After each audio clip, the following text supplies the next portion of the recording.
Good afternoon. We'll be studying Chapter 4, Method of Deduction, Part 10. In this session, we'll be studying the seventh rule based on the rule of replacement, that is the rule of material implication, IMPL. The rule stated is as follows: P implies Q is equivalent to not P or Q. This rule is based on the nature of conditional statement. The rule states that an implication is true in either of the cases, that is, when its antecedent is false or its consequent is true. This rule states that the conditional statement is true when its antecedent is false or its consequent is true, no matter what the truth value of its other component may be. Now let us take an example. Before taking an example, therefore the rule of material implication states if P implies Q is true, then P is false or Q is true. Now let us take an example. To say that if roads are wet, then it has rained is same as saying that either the roads are not wet or it has rained.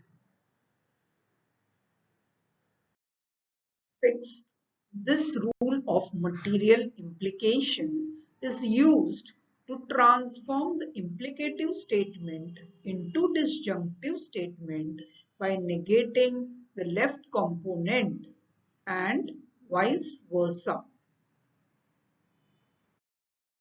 Now let us understand the applications. Before we go to the application, we must always remember that the rule of material implication is used to transform the disjunctive proposition into implicative or implicative into disjunctive as required.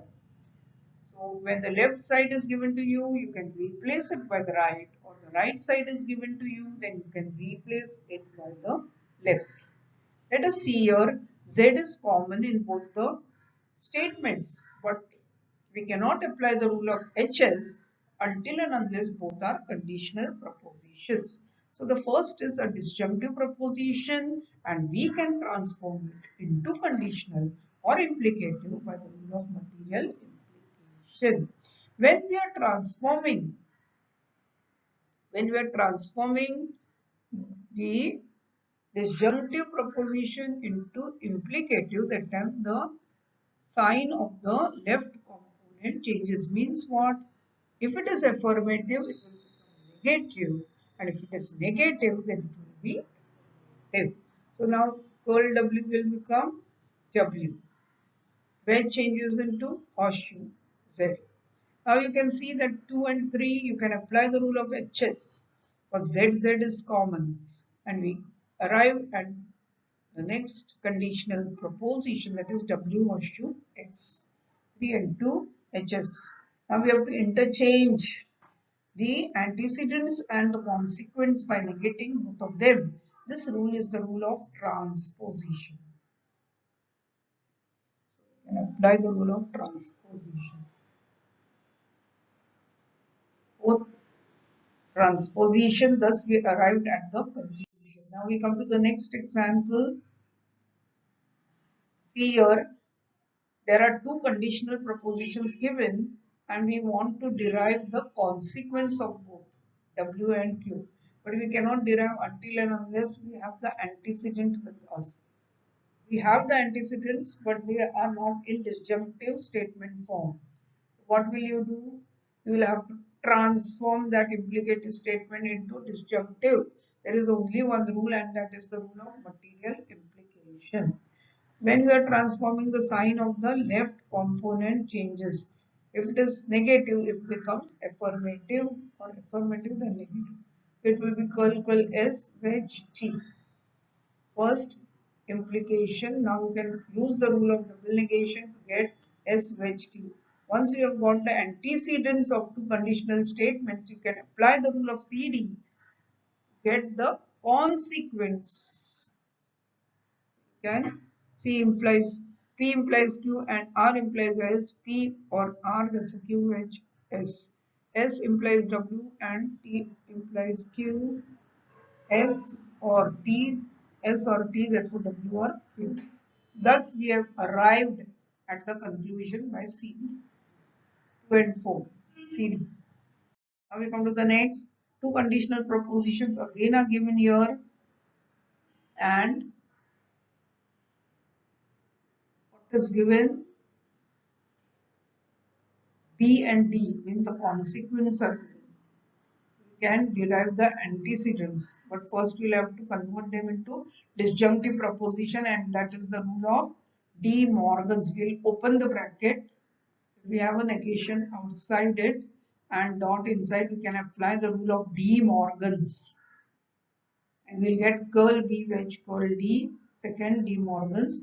Now you can apply the rule of DD. Consequence negations you have, so you can get the negation of antecedents. You have got curl A wedge, negation of curl C will be double curl C.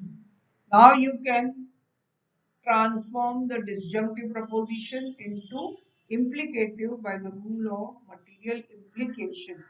Before that, we can use the rule of double negation and we'll get curl A wedge C.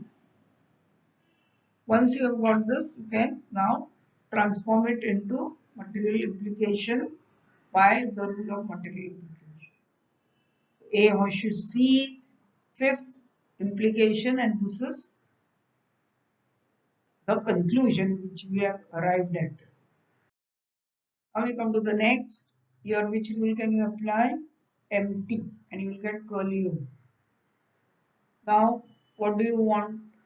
F. So you can add by the rule of addition. Curl U wedge F. But this you have to transform into material implication. So by the rule of material implication, you get U horseshoe F. Thus we have arrived at the conclusion.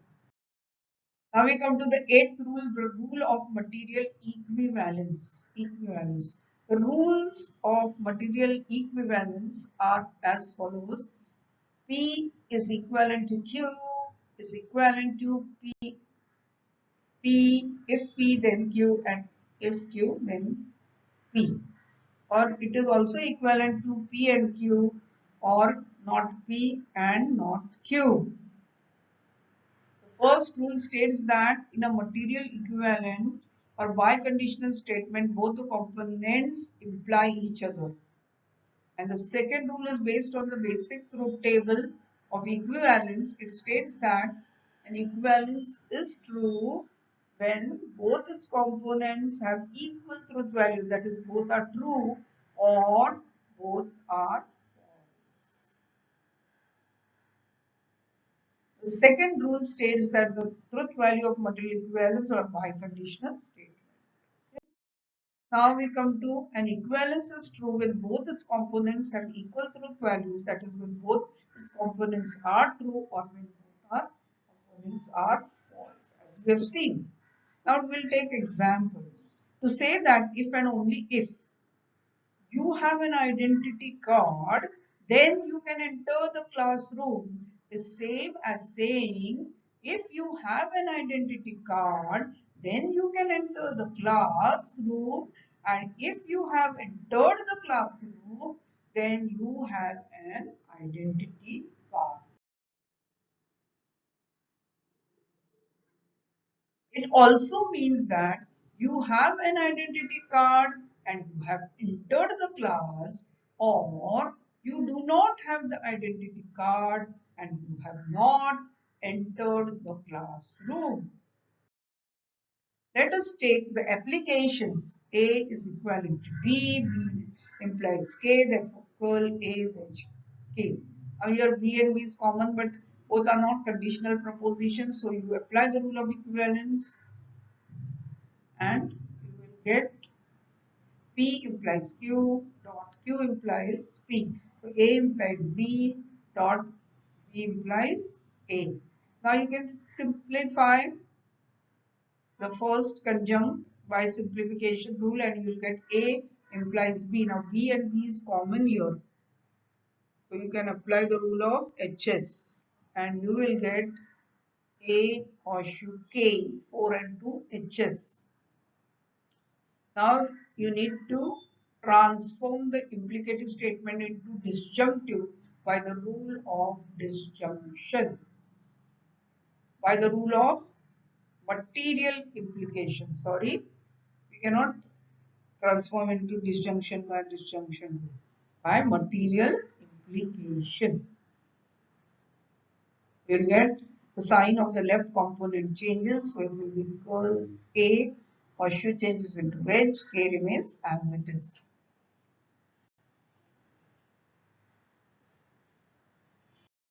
Let us take the second example. We want J, which is the consequent of an implicative statement. We can get J only if we have the antecedent with us. What is the antecedent? K equivalent to L. How can we get in the second premise? You can see that you have K dot L wedge, not K dot not L. Here you can apply the rule of equivalence and you will get K triple bar L. Second equivalence. Now you can apply the rule of MP to get J. Thus you have arrived at the part of the conclusion. Now you add M to it by the rule of addition and you will get J wedge M. P therefore P wedge Q. So J therefore J wedge M.